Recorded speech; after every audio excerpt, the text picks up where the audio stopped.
сәлеметсіздер ме балалар? Бүгінгі өтетін сабағымыз екі айнымасы бар сызықтық теңдеу және олардың жүйелері. Біз бүгінгі сабақта екі айнымасы бар сызықтық теңдеу деген не? Анықтамасымен танысамыз және екі айнымасы бар сызықтық теңдеулер жүйесін шешуді үйренеміз. AX қосылған B1 қосылысы тең нөл түріндегі теңдеу екі айнымасы бар сызықтық теңдеу деп аталады. Мұндағы X пен Y айнымалылар, ал A, B, С олар қандай да бір сандар. Енді біз осы екі айнымасы бар сызықтық теңдеуге мысал келтіріп көрейік. Мысалы, 7X қосылған 8Y қосу 5 тең 0 десек, бұл екі айнымасы бар сызықтық теңдеуге жатады. Мұндағы айнымалылар X пен Y. Енді осы екі айнымасы бар сызықтық теңдеудің шешімі деп теңдеудегі X және Y-дің орнына қойғанда тура санды теңдікті беретін сандар жұбын айтамыз. Енді біз мына мысалға қарап көрейік. 0,5 және 1 сандар жұбы 12X минус 11Y қосу 5 тең 0 теңдеуінің шешімі болады. Өйткені біз бұл жерде X-ің орнына 0,5-ті, Y-дің орнына 1-ді қойған кезде бұл тура санды теңдікке айналады. Ендеше көрейік. 12 көбейту X-ің орнына 0,5-ті қойғанын, азайту 11 көбейту Y-дің орнына 1-ді қоямыз. Қосу 5 тең 0. 12-ге 0,5-ті көбейтсек 6 болады. 11-ге 1-ді көбейтсек 11 болады. Қосу 5 тең 0. 6-дан 11-ді азайтсақ минус 5. Қосу 5 тең 0. Минус 5-ге 5-ті қоссақ 0 болады. Тең 0. Тура санды теңдікке айналды. Сандар жұбы мына теңдеудің шешімі болады екен. Екі айнымасы бар сызықтық теңдеулер жүйесі дегеніміз не? Құрамында екі айнымасы бар, екі немесе одан да көп теңдеуден құралған жүйе, екі айнымасы бар сызықтық теңдеулер жүйесі деп аталады. Оған мысал ретінде X азайту Y тең 5, X қосу Y тең 6.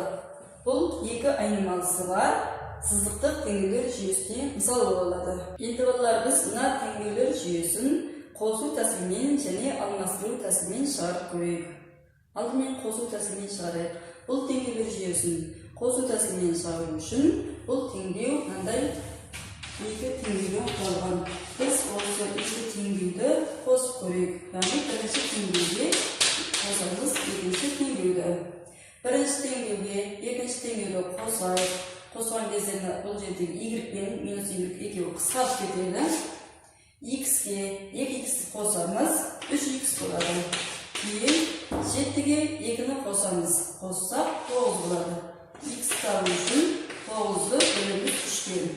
X-ге 3 шығады. X-ті тауып алдық. Біз енді Y-ті табу үшін бірінші теңдеуге немесе екінші теңдеуге осы X-тің мәнін қоюға болады. Қай теңдеуге қойсақ та бола береді. Біз осы теңдеулер жүйесінде ықшамдылау бірінші теңдеуге қойып көрейік. Бірінші теңдеу біздегі X қосылған Y тең 7 болатын. Осында X-тің орнына 3-ті қоямыз.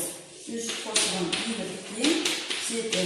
Y-ті табу үшін 7-ден азайтамыз 3-ті. Y-тің мәні 4 шығады. Демек, бұл теңдеулер жүйесінің шешімі X-тің мәні 3-ке тең болатын, Y-тің мәні 4-ке тең болатын сандар жұбы екен. Осы теңдеулер жүйесінің шешімі болады. Бұл қосу тәсілімен шығарған жол. Енді біз осы теңдеулер жүйесін алмастыру тәсілімен шығарып көрейік. Тағы осы теңдеулер жүйесін жазайын. Берілген.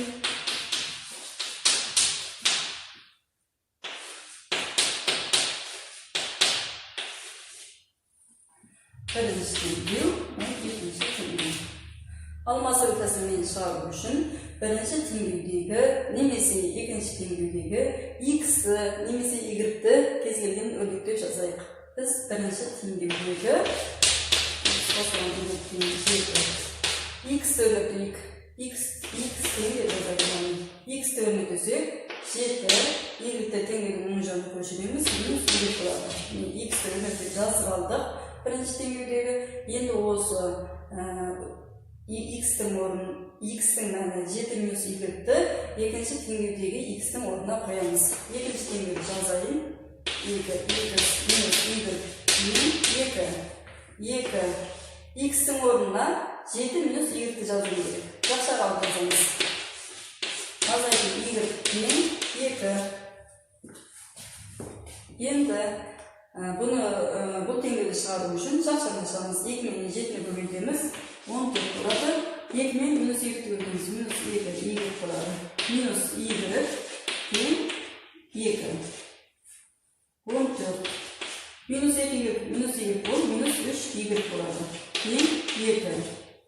Минус 3y мен 14 теңдеудің оң жағына көшірсек минус 14 болады. Қосу 2. Минус 3y тең. Минус 14-ке 2-ні қоссақ минус 12 шығады. Y-ті табу үшін минус 12-ні бөлеміз минус 3-ке. Y-тің мәні 4 шығады. Біз Y-ті тауып алдық. Енді X табуымыз керек. X табу үшін жаңа біз X-ті өнектеп алуымыз осы теңдеуге қойып шығару болады. Осы теңдеуге қойып көрейік. 7 азайтылған Y-тің мәні бізде 4 болған. 7-4 алсақ 3 шығады.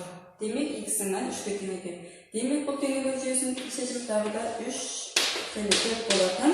X-і 3-ке, Y-і 4-ке тең болатын сандар жоқ екен. Біз жаңа қосу тәсілімен де тура осы сандар жоғын шығара аламыз. Демек қай тәсілмен шығарсақ та дұрыс шығара білуіміз керек. Сонымен балалар, бүгінгі сабағымыз осымен аяқталды. Сау болыңыз.